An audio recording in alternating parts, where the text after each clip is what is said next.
দর্শক আমন্ত্রণ যমুনা ডেস্কে শুরুতে জানিয়ে দেব শিরোনাম।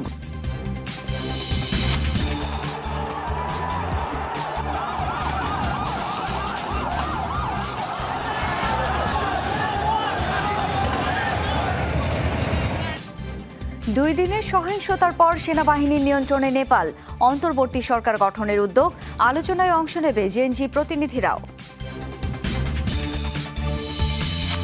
কাতারে ইসরায়েলের হামলায় নিন্দা, সমালোচনার ঝড়, অভিযোগ যুদ্ধবিরতি আলোচনা বানচালে তেল আবিবের এমন আগ্রাসন, ক্ষুব্ধ মার্কিন প্রেসিডেন্টও। জাতিসংঘ সাধারণ পরিষদের ৮০তম অধিবেশন শুরু, যোগ দিচ্ছে ১৯৩ দেশের প্রতিনিধি। ফিলিস্তিনকে স্বীকৃতির অপেক্ষায় ফ্রান্স, ব্রিটেন সহ প্রভাবশালী কয়েকটি দেশ।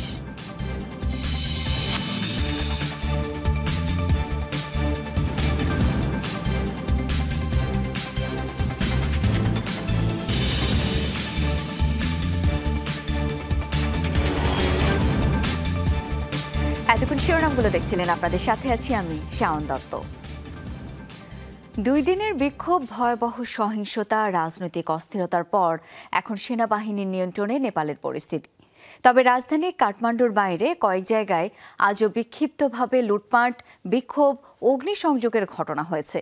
সহিংসতার দায়ে আটক করা হয়েছে বেশ কয়েকজনকে। কারাগার থেকে পালানো কয়েকশো বন্দীকে আটক করা হয়েছে। আবার অন্তর্বর্তী সরকার গঠনের চেষ্টা করছেন সেনাপ্রধান, উদ্যোগ নিয়েছেন জেএনজি প্রতিনিধিদের সাথে আলোচনার।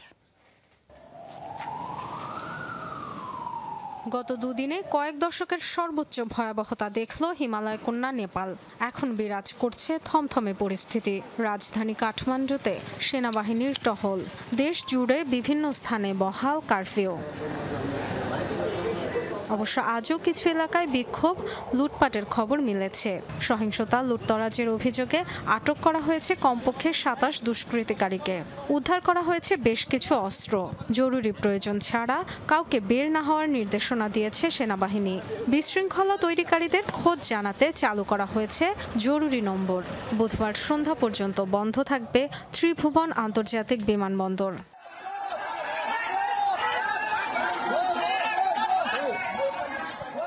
মঙ্গলবার পশ্চিমাঞ্চলীয় ২ জেলায় কারাগার ভেঙে পালিয়েছে কয়েকশো বন্দী। নিরাপত্তা বাহিনীর গুলিতে মৃত্যু হয়েছে তাদের ৫ জনের। একদিন পর জেল পালানোদের বেশিরভাগকে আটক করেছে সেনা সদস্যরা। এমন পরিস্থিতিতে অন্তর্বর্তী সরকার গঠনের চেষ্টা করছে সেনাবাহিনী। আজই জেএনজি প্রতিনিধিদের সাথে আলোচনার উদ্যোগ নেওয়া হয়েছে।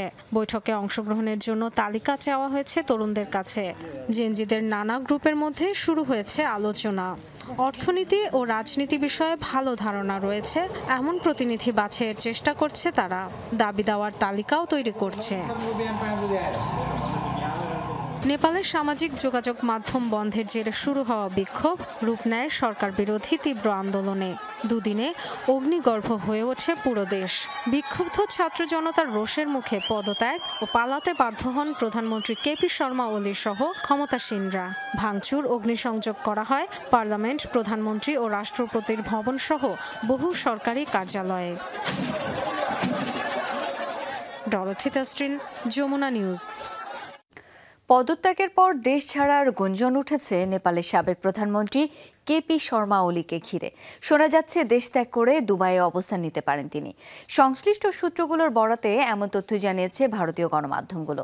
বলা হচ্ছে প্রাইভেট জেট ব্যবহার করে নেপাল ছাড়ার পরিকল্পনা করছেন কেপি শর্মা ওলি।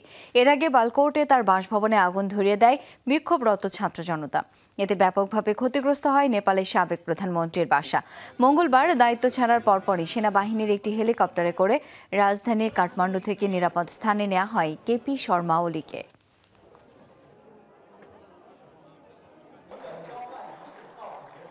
দ্বিতীয়বারের মতো ড্রোন হামলার শিকার হল গাজাগামী ত্রাণবাহী নৌবহর সুমুদ ফ্লোটিলা।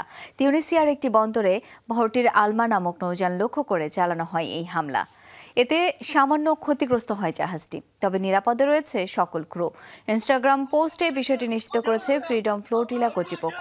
হামলার ঘটনার দায় স্বীকার না করলেও এবারও সন্দেহের তীর ইসরায়েলের দিকে। এর আগে মঙ্গলবার তিউনিসিয়া বন্দরের সুমুদ ফ্লোটিলিয়ার দ্য ফ্যামিলি জাহাজে ড্রোন হামলা চালানো হয়। স্পেনের বার্সেলোনা থেকে ত্রাণ সহকারে প্রায় ৫০ নৌযান নিয়ে গাজার উদ্দেশ্যে যাত্রা শুরু করে গ্লোবাল সুমুদ ফ্লোটিলা।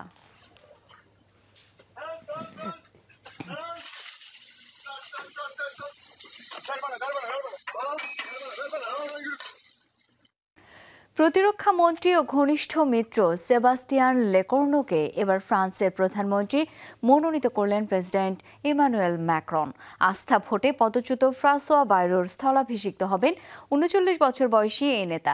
ফরাসি প্রেসিডেন্ট ইমানুয়েল ম্যাক্রনের মেয়াদে সপ্তম প্রধানমন্ত্রীও হতে চলেছেন সেবাস্তিয়ান লেকর্নো। বুধবার আনুষ্ঠানিকভাবে ক্ষমতা গ্রহণ করবেন তিনি। ২০১৭ সালে ইমানুয়েল ম্যাক্রনের নির্বাচনী প্রচারণায় যুক্ত ছিলেন তিনি। জাতীয় বাজেট সংক্রান্ত অচল অবস্থার জেরে এর আগে ফ্রান্সের দুই প্রধানমন্ত্রীকে পদত্যাগ করতে হয়।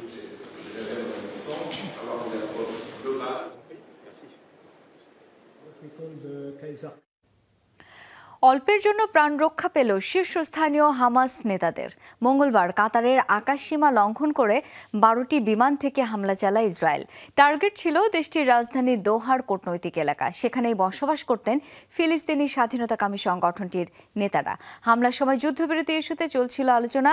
বেনিয়ামিন নেতানিয়াহু জানিয়েছেন তিনি নিজেই ছিলেন হামলার সমন্বয়ক। এদিকে তেল আবিবের এমন পদক্ষেপকে সন্ত্রাসী কর্মকাণ্ড আখ্যা দিয়েছে কাতার। হঠাৎই একের পর এক বিস্ফোরণে কেঁপে ওঠে কাতারের রাজধানী দোহা। লক্ষ্য ছিলেন হামাস নেতারা। একটু দুটি নয়, আকাশসীমা লঙ্ঘন করে ১২টি বিমান হামলা চালায় ইসরায়েল। রাজধানীর কাতারের ডিস্ট্রিক্ট এলাকায় ছিল হামলা টার্গেট। কূটনৈতিক এবং ভিআইপি জোন থেকে মাত্র ১০ মিনিটের দূরত্বে বসবাস করতেন হামাস নেতারা। মঙ্গলবারের হামলা টার্গেট করা হয় তাদেরই একটি ভবন। সে সময় গাজায় যুদ্ধবিরতি নিয়ে সমঝোতার বিভিন্ন শর্ত নিয়ে আলোচনা চলছিল, যাদের মধ্যে ছিলেন স্বাধীনতাকামী সংগঠনটির প্রধান খলিল আল হায়া সহ অনেকেই। হামাসের দাবি, হামলায় শীর্ষ নেতাদের কারোরই তেমন ক্ষতি হয়নি। আল্লাহর রহমতে ইসরায়েলের এই কাপুরুষিত হামলায় আমাদের নেতাদের কোনো ক্ষতি হয়নি, তারা সুস্থ আছেন। আমরা এই হামলার জবাব দেব। যে এলাকায় হামলা হয়েছে সেটি ছিল অত্যন্ত গোপনীয়। ইসরায়েলি গোয়েন্দা সংস্থা শিন বেতের সমন্বয়ে হামলা চালানো হয় জানান নেতানিয়াহু। ইসরায়েলি প্রধানমন্ত্রীর দাবি, বহুল আলোচিত অপারেশন আল আকসা ফ্লাডে যারা নেতৃত্ব দিয়েছেন তারাই ছিলেন ভবনটিতে। আমি গোয়েন্দা প্রধানের সাথে আলোচনা করি, তখনই সিদ্ধান্ত নেই একটি সার্জিক্যাল স্ট্রাইক। পুরো অভিযানটি আমি সমন্বয় করি।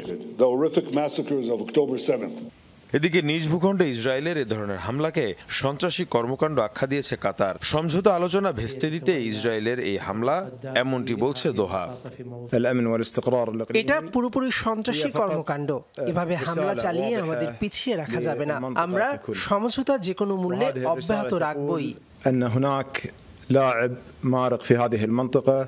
হামলার পরপরই আতঙ্ক ছড়ায় পুরো দোহায়। তবে কিছুক্ষণ পরই বিবৃতিতে সরকার জানায় পরিস্থিতি স্বাভাবিক। মীর মুশফিকা হাসান, যমুনা নিউজ। ইসরায়েলি হামলার পরও গাজায় যুদ্ধবিরতির লক্ষ্যে মধ্যস্থতার চেষ্টা চালিয়ে যাবে কাতার, এমন মন্তব্য করেছেন দেশটির প্রধানমন্ত্রী শেখ মোহাম্মদ বিন আব্দুর রহমান আল থানি। হামলার ঘটনায় নাখোশ বলে জানিয়েছেন মার্কিন প্রেসিডেন্ট ডোনাল্ড ট্রাম্পও। ইসরায়েলের বিরুদ্ধে ক্ষোভ জানিয়েছে জাপান সহ আরও অনেক দেশ ও সংগঠন।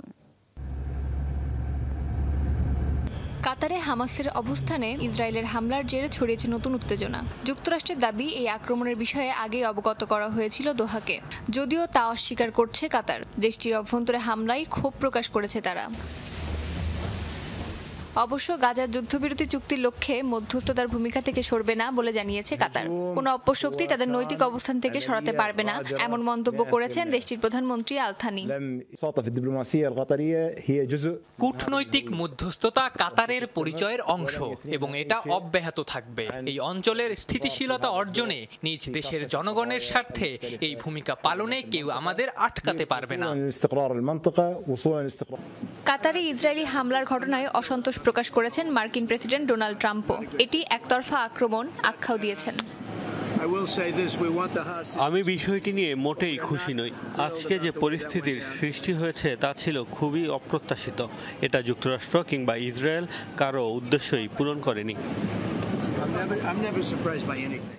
কাতারে ইসরায়েলি হামলার ঘটনায় তীব্র প্রতিক্রিয়া দেখিয়েছে আরও অনেক দেশ ও সংগঠন। চলছে নিন্দা সমালোচনার ঝড়।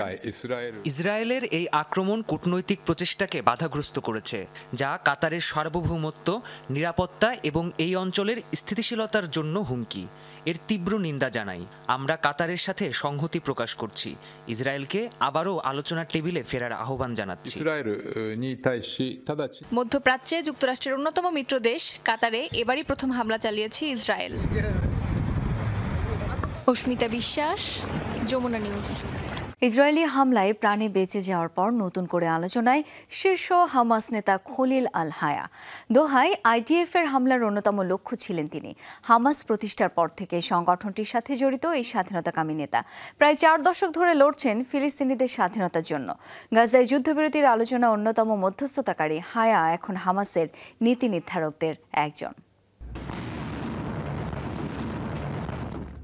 গাজায় লাগাতার আগ্রাসন চালানোর পাশাপাশি হামাসের শীর্ষ নেতাদের লক্ষ্য করে বিভিন্ন দেশেও কিলিং মিশন চালিয়েছে ইসরায়েল, যার সবশেষ উদাহরণ কাতার। দেশটিতে তেল আবিবের বিমান হামলার অন্যতম প্রধান লক্ষ্য ছিল হামাসের শীর্ষ নেতা খলিল আল হায়া।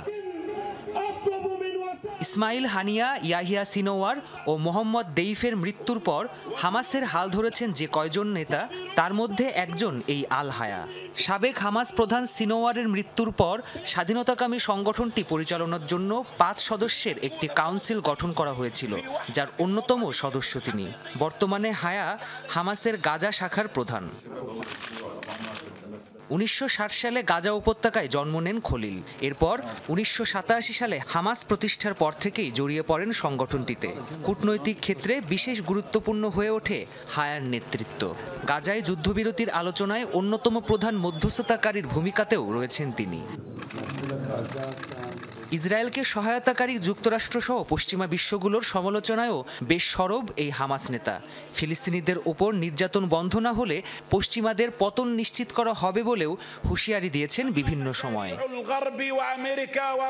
দোহার হামলায় নিজে প্রাণে বাঁচলেও ছেলে হুমামকে হারিয়েছেন এই শীর্ষ হামাস নেতা। 2014 সালেও দখলদার বাহিনীর হামলায় নিহত হয়েছিল তার আরেক ছেলে ওসামা, পুত্রবধূ ও 3 নাতি।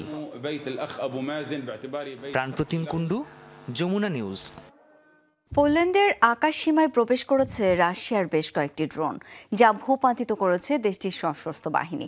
এক বিবৃতিতে বিষয়টি নিশ্চিত করেছে ওয়ারশ অপারেশন কমান্ড। জানিয়েছে ইউক্রেন সীমান্তবর্তী অঞ্চলগুলোতে আকাশ সীমা লঙ্ঘনের ঘটনাগুলো হয়েছে, যা বিশেষ সামরিক অভিযানের মধ্য দিয়ে মোকাবিলা করা হয়েছে। এর আগে ইউক্রেনে রাশিয়ার ব্যাপক হামলার জেরে পোল্যান্ডের আকাশ সীমায় অবস্থান নেয় ন্যাটো ফাইটার জেটগুলো। সর্বোচ্চ সতর্ক অবস্থানে রাখা হয় আকাশ প্রতিরক্ষা ও নজরদারি ব্যবস্থাকে। রাষ্ট্রীয় নিরাপত্তা নিশ্চিতে বন্ধ করা হয় পোল্যান্ডের 4টি এয়ারপোর্ট।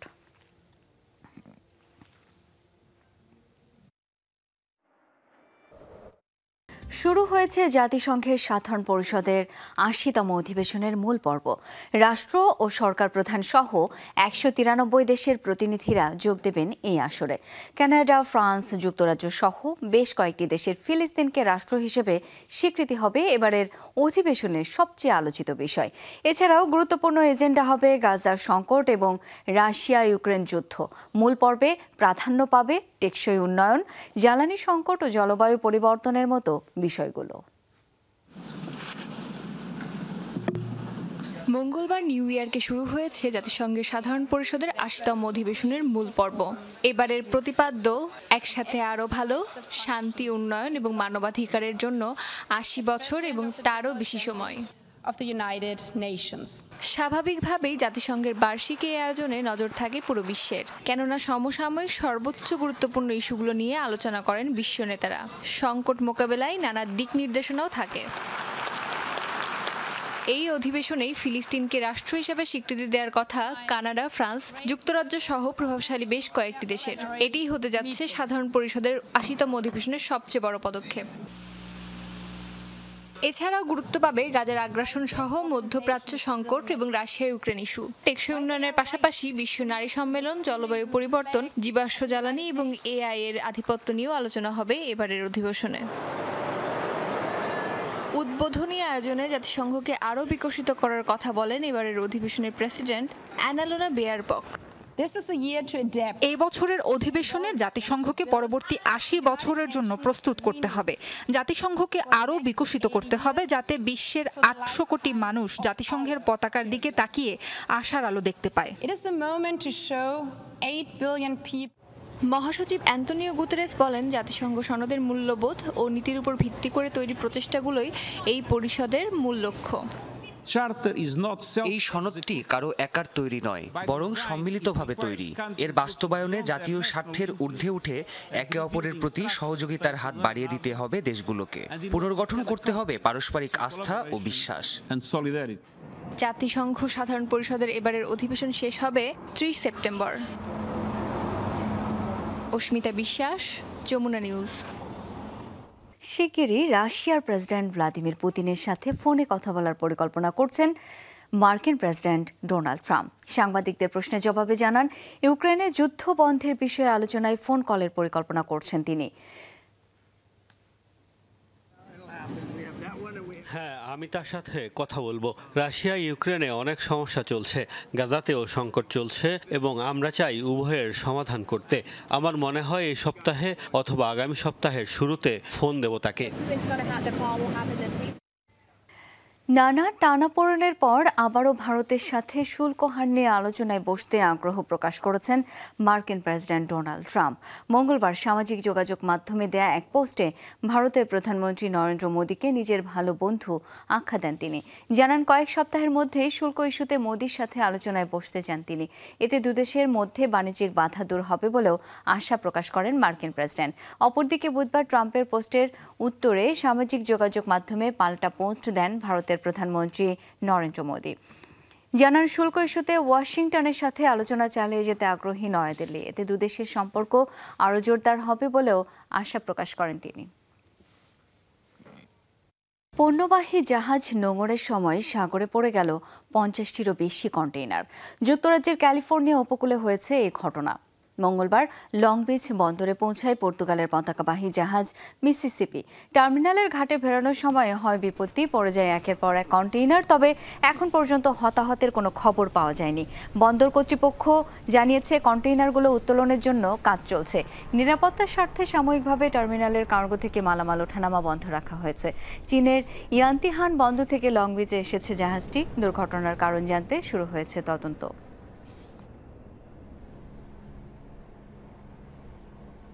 প্রায় 1.1 বিলিয়ন মার্কিন ডলার মূল্যের স্বয়ংক্রিয় আন্ডারসি ড্রোন তৈরির ঘোষণা দিয়েছে অস্ট্রেলিয়া। বুধবার এই তথ্য নিশ্চিত করেছেন দেশটির প্রতিরক্ষা মন্ত্রী রিচার্ড মার্লেস। জানিয়েছেন, ঘোস্ট শার্ক নামের মানববিহীন এই যুদ্ধযান তৈরি হবে যৌথভাবে। কাজ করবে অস্ট্রেলিয়ার প্রতিরক্ষা বাহিনী ও মার্কিন স্টার্ট আপ অ্যান্ডুরেল ইন্ডাস্ট্রিজ। প্রতিপক্ষের উপর নজরদারি ও হামলার কাজে ব্যবহার হবে এই সমুদ্র তলদেশের ড্রোন। 2026 সালের শুরুতে অস্ট্রেলিয়ার নৌবহরে যুক্ত হবে এই ghost Shark under water drone. তীব্র গতিতে সেলুনে ঢুকে পড়ল চলন্ত গাড়ি। শনিবার এই দুর্ঘটনা ঘটে পেরুর রাজধানী লিমায়। দোকানে থাকা সিসি ক্যামেরায় ধরা পড়ে নাটকীয় এই দুর্ঘটনার দৃশ্য। প্রত্যক্ষদর্শীরা জানায়, পরিবারের সদস্যদের নেয়ার জন্য সেলুনের সামনে গাড়ি পার্ক করার চেষ্টা করছিলেন চালক। এ সময় নিয়ন্ত্রণ হারিয়ে সেলুনের ভেতরে ঢুকে পড়ে গাড়িটি। এতে বেশ ক্ষতিগ্রস্ত হয় দোকানটি। আহত হয় অন্তত 2 জন। ঘটনার আকস্মিকতায় আতঙ্কিত হয়ে পড়ে ভেতরে থাকা কাস্টমার ও কর্মীরা।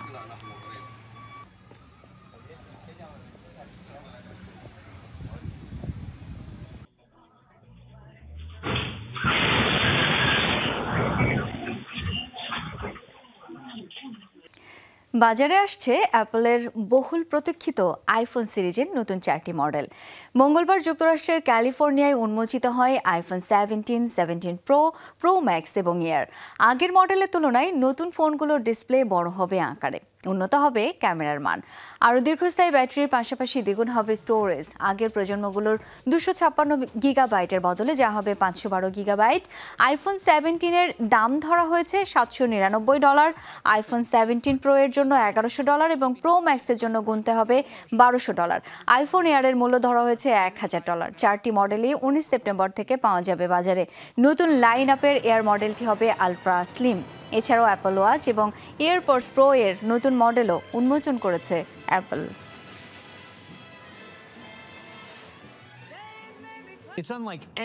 আইফোন এয়ার হচ্ছে গেম চেঞ্জার। যারা পাতলা এবং হালকা ডিজাইনে ভালো পারফরমেন্স চান তাদের জন্য ডিজাইন করা হয়েছে এই ফোন। এই নতুন আইফোনের লাইন আপ সর্বকালের সবচেয়ে বড় অগ্রগতির নিদর্শন। এতে ব্যবহৃত কৃত্রিম বুদ্ধিমত্তা মানুষের জীবনকে নানাভাবে সমৃদ্ধ করবে। দর্শক, যমুনা আই ডেস্ক এ পর্যন্তই। ধন্যবাদ এতক্ষণ সাথে থাকার জন্য।